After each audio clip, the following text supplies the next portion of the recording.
Coming up in the Innovation Sandbox today, we're talking all about DevOps, from traditional DevOps to DataOps, from testing ops to AI and ML ops. And maybe we can even find a way to toss in my favorite, special ops. We'll dive into these areas and more live in 30 seconds. So grab your shovel, get prepared to dig in to the world of ops.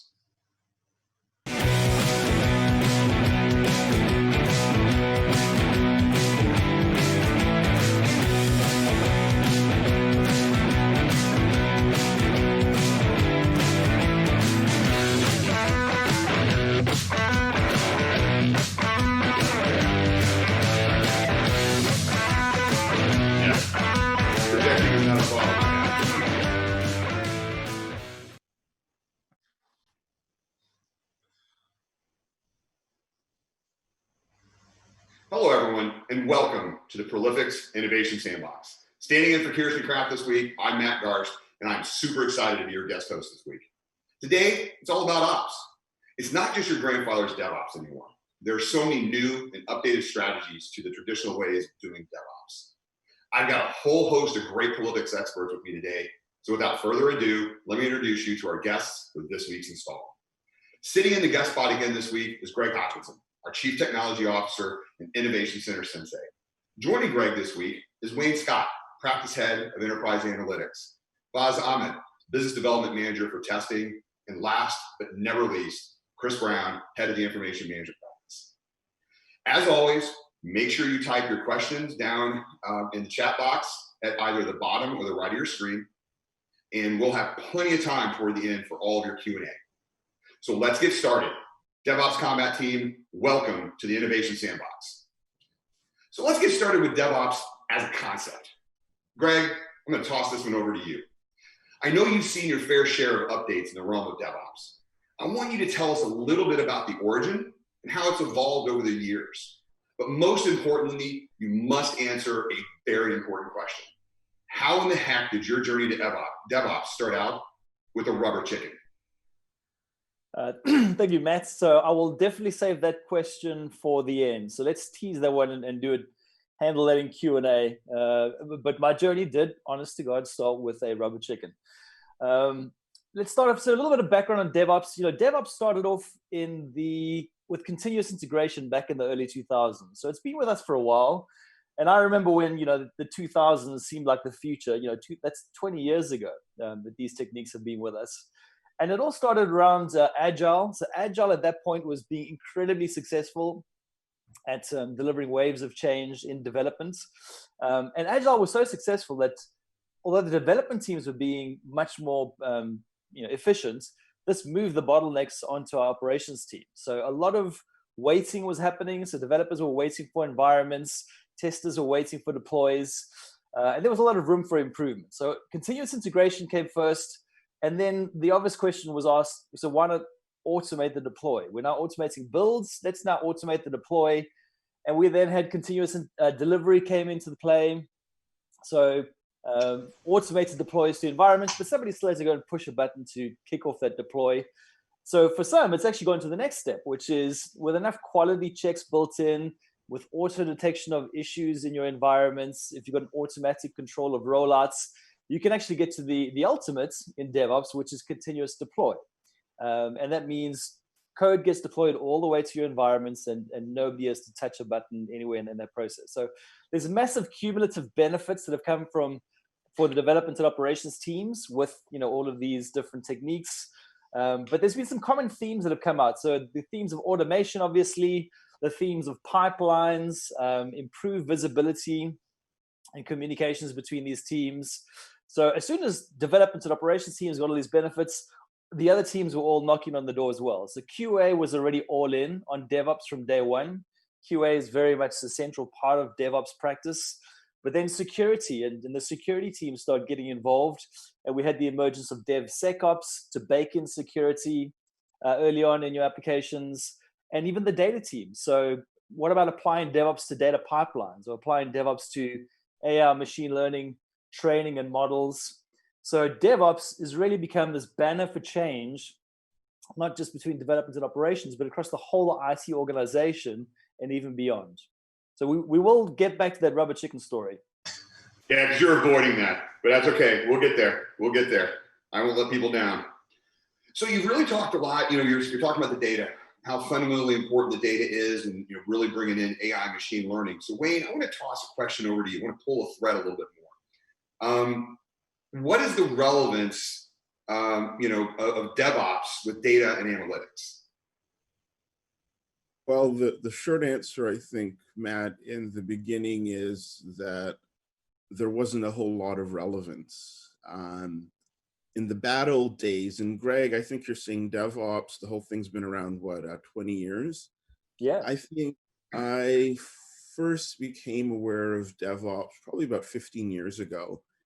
And so, being in the data world, I won't say that we completely ignored it, but it was a thing that you'd hear about at conferences. And the fact is, when you went back to your day job and kind of looking at what you were doing, you'd go back to doing things the way that you did them, which at the time involved a lot of ad hoc scripts. And this wasn't just because of a not invented here syndrome, because it didn't come out of the data world, we didn't want to do it. When you looked at a lot of what the vendors were doing, I won't mention any names, but in the BI and the ETL space, those tools and those vendors did not integrate with the off-the-shelf DevOps capabilities, or they poorly integrated. So things like version control and continuous release were not really well supported by the off-the-shelf technologies. So fast forward to current times, and what I will say is that data-driven organizations need data-driven applications. And so for better or worse, the data and the application worlds are coming together. And the cooperation now that's necessary to basically pull off continuous release means that I not only need DevOps, I need DataOps as well. And the idea of doing multiple continuous releases, so as we've seen with the Googles and the Amazons of the world, in your application, you want to embed predictive insights. And in order to do that, you need to be able to release those algorithms and have them go through the same disciplines that your DevOps and application world goes through. So the good news is it no longer requires a superhuman effort, no longer requires that, I go brew my own special automation scripts and whatnot. And I'm just going to point to a couple of things. So one of them is something that if you've not heard about it, you will be hearing about it, and that's AutoML. And so this is a capability that automates and systematizes the tuning and release of your predictive algorithms. So there's a whole set of things that it automates, and you can kind of look at that more offline. But that's a capability that's making DevOps in the analytics world quite possible and quite easy to do. And then the other thing, which you'll be hearing more about in a minute, is the automation of testing scripts. So in the beginning, again, the automation testing scripts was more focused on front-end applications and user interfaces. But today, there are quite a few technologies, and it's a quite mature area in which you can get the generation of the data that you need for data-intensive applications, reports, and other things. You can get that automated as well. And so, as I say, like in today's world, the relevance is there for DataOps, and the capability to actually do it is there as well. So the things have matured quite a bit. That's very, very interesting. I mean, so Chris, I'd like to continue down. We're on a great path, and I'd like to continue down it a little bit. We brought up DataOps and MLOps. Can you help us understand sort of the relationship between DataOps and MLOps in the DevOps journey? Absolutely, Matt. And I think really data is the key foundation to any of the analytics, ML, AI ops that Wayne was talking about. And in order to be able to have a presentation layer, the painting on the wall outside, you need to have good plumbing. You need to have good data that's trusted and governed and moved correctly. And in order to do that, we need to tie into whatever we can as far as the core DevOps processes are concerned. But at the end of the day, you're still talking about data. And along that comes with certain regulations and guidelines. So you need to have segregation of duties.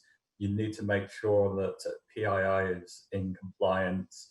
The new rulings, GDPR and CCPA, that all ties into making sure that we don't have every man and his dog in a production environment playing around with the key data assets that move and govern the data. So that segregation of duties is critical, but once you get into a position where you govern and trust the data, then Bob's your uncle. You've got a presentation layer that you can believe in. Yeah, definitely. Now, it was interesting, both Greg and especially Wayne brought up about testing. And, so many organizations, I think, really look at a lot of the testing toward the end of the DevOps journey, but in reality, it's part of the entire DevOps journey. Guys, I'd really like for you to talk about AI and machine learning as a critical part of the DevOps journey. Thanks, Matt. Well, to answer your question, we've seen exciting developments within testing using AI and machine learning to support an organization's journey to DevOps, and through the use of what we like to term intelligent automation. The challenge has always been, how can you ensure quality when you're looking at faster and more frequent delivery? Where organizations would have taken days, weeks, if not months to undertake testing manually, automation is doing it in a matter of minutes or hours. Now, automation in testing has been around for decades, but what we're seeing now is with AI and machine learning are enabling organizations to achieve far greater levels of automation in supporting DevOps. Areas that were previously done manually can now be automated. We can use machine learning to auto-learn a system and generate tests automatically. We can use machine learning to auto-mine for test data in production systems, or use AI to create artificial test data sets. And that's particularly relevant, as was mentioned previously, for data laws such as GDPR here in the UK and CCPA in California. We can use machine learning to predict defects even before they arise through predictive analytics. By analysing trends, organisations can target test effort more intelligently. Machine learning can even update tests with no human intervention through what's termed as self-healing scripts that can identify changes to an application and update scripts all automatically. But don't get me wrong, AI and machine learning isn't just about replacing manual testers with automated software robots. It's actually helping to democratize automation too. So no longer is automation in the hands of engineers or coders. It can enable manual testers, BAs, and even business users to create automated tests through codeless automation. And it's these powerful concepts, Matt, that are being used successfully by organizations, chasing that elusive trinity of faster, more frequent delivery whilst maintaining quality. I hope that answers your question, Matt. It definitely did. So, you know what? So, Greg, I'm gonna come over to you for a minute. I was reading an article where it talked about how 65% of initial pilots of DevOps fail to get off the ground. And as I was reading the article, it appeared as though it was because when they do these pilots, they're in the perfect optimal environment, and so of course they're going to be successful. But then when they started taking those pilots and now rolling it out to the enterprise, it became non-optimal, and organizations, and they really struggled to truly embrace everything that they needed from DevOps and to scale it out across the entire enterprise to be effective.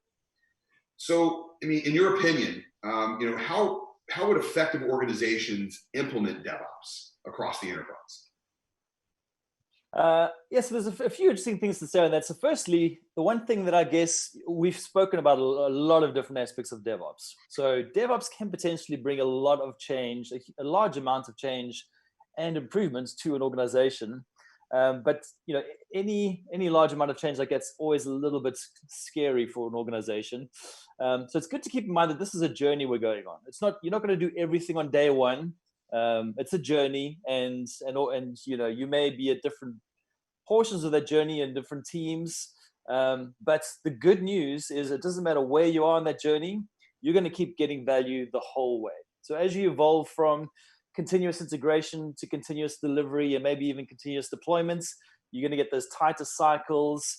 As you start integrating in things like automated testing and post-deploy monitoring, all going to improve your quality, building in security early on. Everything's going to be, it's a multiplier. You're adding in and you're getting additional value on this DevOps journey.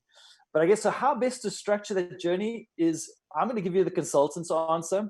So when you don't know whether you should do something top down or bottom up, the consultant's answer is, well, you do both. And really, so bottom up, and the pilot you spoke about, what you want to encourage is, it's best when you don't overthink things. You want to make sure you don't wait to start getting value. DevOps brings very tangible value to teams.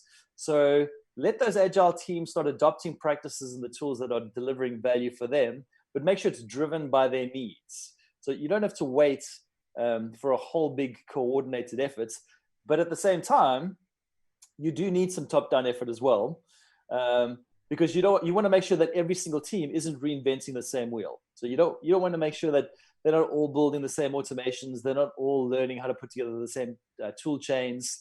You want to make sure the teams are learning from each other. So things like, how do you best apply a source control system like Git? Things like branching techniques and merging techniques. And you definitely don't want this an unnecessary sprawl of tools and technologies across the different teams. So, as an example, do you really need in an organization 4 or 5 different source control systems? Probably not. I mean, there's definitely benefits to allowing teams to use the best tool for the job where necessary, but there's a lot of benefits in commonality. So this kind of center of excellence style approach is great to provide that top-down framework to kind of guide teams. So I guess the short answer is, you want to encourage grassroots driven adoption. So really drive it where the real need is. But you're going to use a center of excellence style approach to then guide and empower those teams on their DevOps journeys.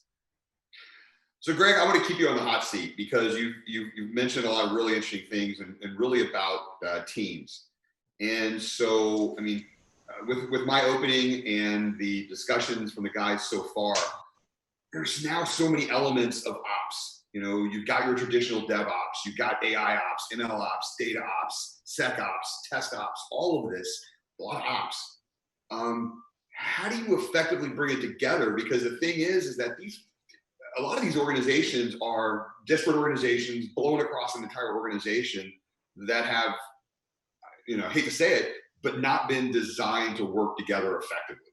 How do you do it? How do you bring it together? How do you get everybody in the van going in the journey together? Yeah. So I guess actually the starting point is that you make sure that you understand that whole alphabet soup of DevOps, MLOps, and DataOps, etc. You need to have a very clear understanding of what the value is and what they're all trying to achieve. So that needs to be your starting point. And you need to make sure that your center of excellence mindset. So again, you need to make sure that you're making the most of bottom-up grassroots adoption, kind of agile type adoption of these sorts of techniques. But you do need some sort of overall center of excellence kind of mindset that organizes everything. And you want to make sure, so again, there are these common themes. So things like automation and pipelines and improved visibility, which are going to give you broader benefits across the entire organization as you look at that whole scope of what all those different kind of XOps approaches can bring to bear. So you want to make sure that from day one, and again, it's a journey, so you're not going to do everything on day one, but you want to make sure that your approach and your scope of thinking is about reducing the silos between the different teams. So bring in security, bring in testing, bring in the data teams, and have the vision from day one that you want to use this overall DevOps banner for change to make an optimization across all those team boundaries. It's not something you should do as an afterthought. Again, you're not going to do everything on day one. You're not going to bring in all those teams and flesh everything out on day one. But from day one, your vision should be, how do we bring all of those teams together in IT and along with the business and really optimize the whole way we deliver for the organization. That's really interesting. I'd like to add on to that, Greg, if it's okay, is that there's a real tight synergy between the testing ops and the data ops right now, where you can actually automate a lot of the data testing, but it also gives you the foundation for regression testing going forward as you get into a live environment. So those two teams in particular, we've got a lot of synergy right now. Yeah, and I think we hinted at it earlier, but an application today, I think Wayne said something about, data really infusing our applications. There is no such thing as applications without data, except for very trivial examples. So if you're just thinking about DevOps as something that is your operations and development teams, and you don't bring in that thinking from day one on what does this mean for data and our data engineers and our data scientists, then you're going to miss a trick. So that's why you need to really think about how you bring all those teams together. Because again, you don't want to shift the bottleneck. So if you've improved your ability to deliver an application quicker, and now your operations team's on board, so they can actually deploy it quicker, but you haven't thought about what that means for the data aspects, then you've shifted the bottleneck to the data team, and overall the organization is not going to get the benefit that they need from DevOps. Greg, I think I'm about to cry. To hear an application guy talk about the importance of data this is amazing. It took 20 years, right, Wayne? It took us 20 years to get to this point. It took us 20 years to get to this point. So one of the things we haven't talked about, we talked a little bit about it, we haven't really gone deep in it, is security. And Faz, I know that you're our testing guru, but the idea of security, not only can testing not be an afterthought and the can kick down the road, but also the security side of this, and especially now more than ever with security being just so unbelievably important. We look at all of the data about all the hacks and everything that's happened as a part of of the COVID-19 outbreak and the vulnerabilities inside of businesses. Talk to me about how fundamentally important the SecOps side of this is. Of course, Matt. Well, security testing has always been a very specialist area within testing, undertaken by a team of security experts at the very end of a project to ensure a system didn't contain any security vulnerabilities. Now, the biggest problem with this approach is that penetration testing at the end of a project can sometimes identify serious architectural flaws, which can be extremely time-consuming and expensive to fix. What we're seeing now is forward-thinking organizations are embracing the concept of shifting left with all areas of testing, using automation not only for functional performance testing, but also security testing, each and every time there's a new build created as part of their CI/CD pipeline. Now, more specifically, automated application security scanning as part of your DevSecOps process can identify security flaws very early on in the development process. And it doesn't need to be costly either, Matt. Organizations can leverage open source tools such as Zap integrated into their continuous integration server to get the benefits of shifting left for security testing. And it's this focus on automation and shifting left that's enabling organizations to capitalize on the many benefits that DevOps has to offer. I hope that answers your question, Matt. Perfect. Absolutely perfect. Now, I'll tell you what, I got to tell you what, I could keep you guys on here all day and we could just talk all day about this. But unfortunately, I don't know if it's the voices in my head or our producer saying that it's time to move on because we've got some really exciting questions that are going on. So I'm going to move over to QA. So again, for those of you that are on, you can just type your question in the chat box, which is either on the right or the bottom, and we'll hammer away and ask away. So looking here, it looks like we've got some pretty good questions. And the first one I'm going to toss over to you, Greg. So we talk a lot about tools. There's a lot of tools that are out there, but we also need to dive into talking about people as well, because you got the tools, but you got the people also. So do enterprises need to retool their people resources in order to leverage DevOps? I thought you were going to say the most important tool is a rubber chicken. That's the next question. So we're going to get to that. We're going to get to that. Right? Let's not jump the gun. So do they need to retool their people? I mean, one of the things about DevOps is it is not something that has just been born in a vacuum as an approach. It is really it's a cumulative new set of techniques, but many of them, well, I guess alongside a set of older techniques that have just been dusted off a bit and being given new relevance. So things like configuration management has been around in IT for a considerably long time, and many of the techniques within DataOps have been with the data teams for decades, lest I say. But what DevOps has done, and I think that it really got this from Agile. So Agile really introduced like a new excitement in methodologies in general. I mean, before that, methodologies had a bit of a bad name. Agile brought a new excitement and desire for change, because it really introduced this notion of, a methodology doesn't need to be something that you train all your people up on, and it takes 6 months to a year before everybody starts singing the tune, and then eventually you're going to get some benefits. Agile showed, within a few weeks, we can get some massive benefits for your team. And DevOps with CI/CD and, all these other techniques has kind of taken that flag forward and really brought about this desire for change. But to get to your question, do you need to retool, replace, when you say retool your people, I almost think you mean toss out some of those old skills and bring in some new ones. No, I mean, those people, especially within the data teams, they have most of the skills required. DevOps has given a fresh relevance to those skills and a fresh way of getting value from those skills. And for the testing teams, test automation has been around for a long time, but now DevOps is saying, well, let's take those automated tests and plug them into a CI/CD cycle, and we're going to get additional value.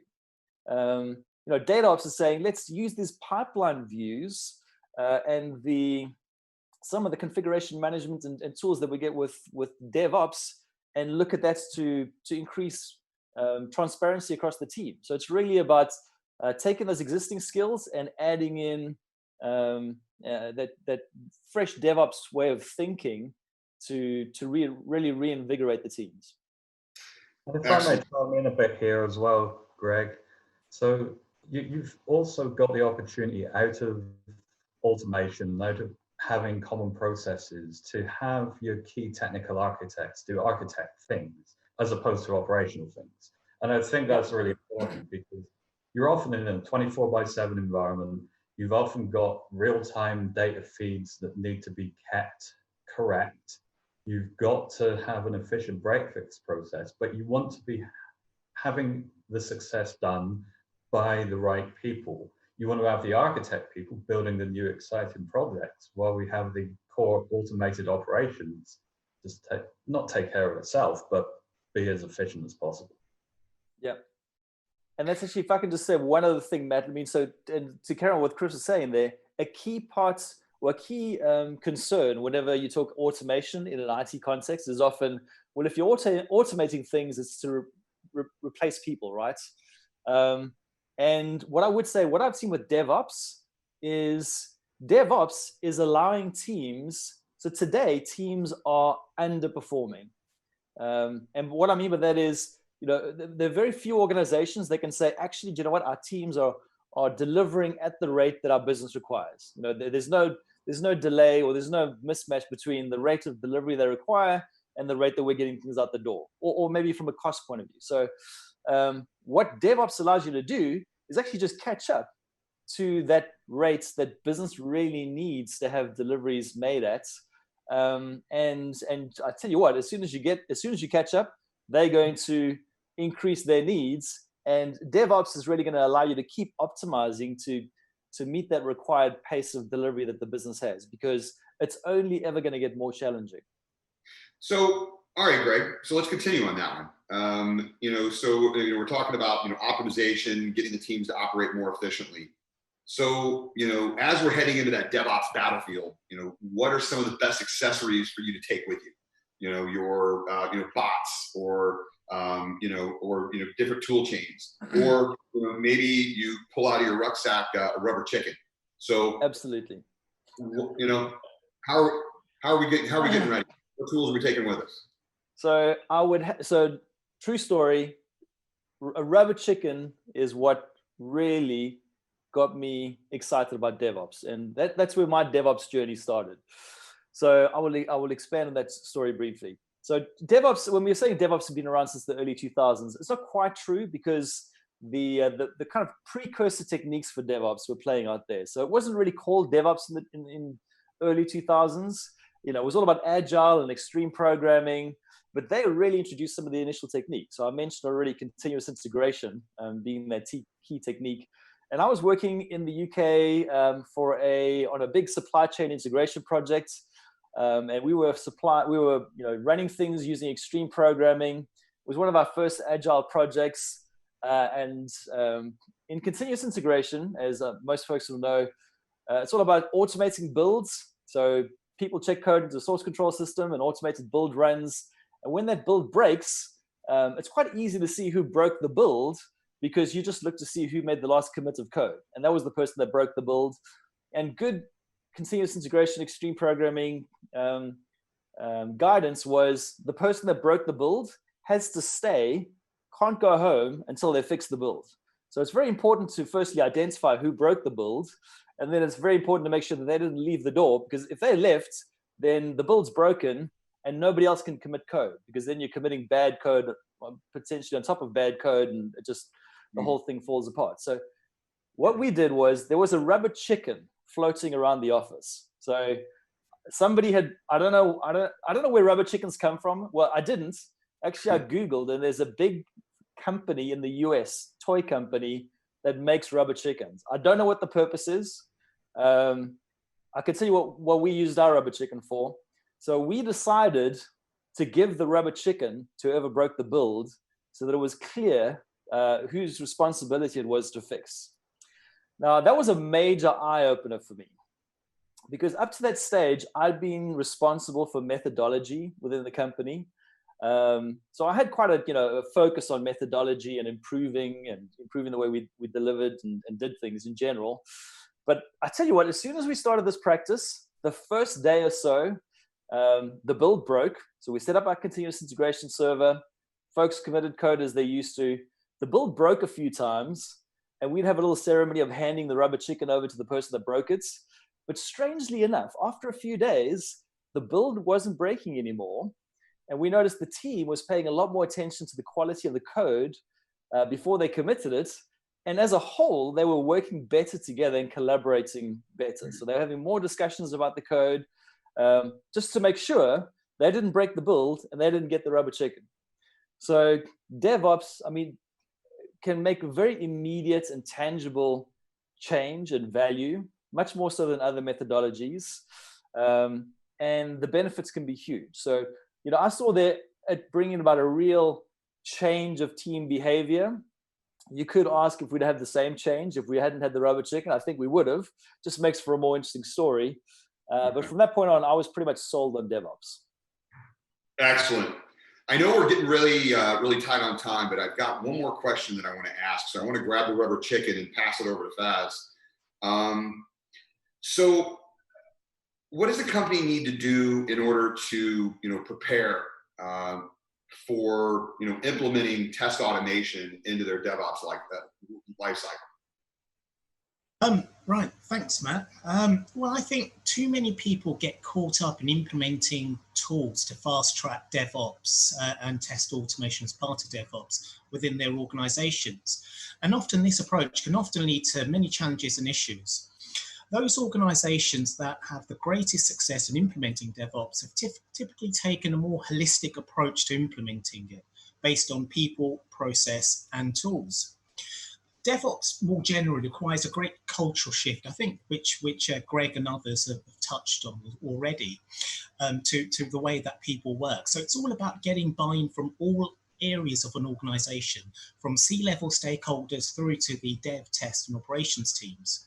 And as a first step, should be about supporting your people in moving to more agile and automated ways of delivering. And once they've been given the right training and support, then you look at what processes need to be put in place to support your people.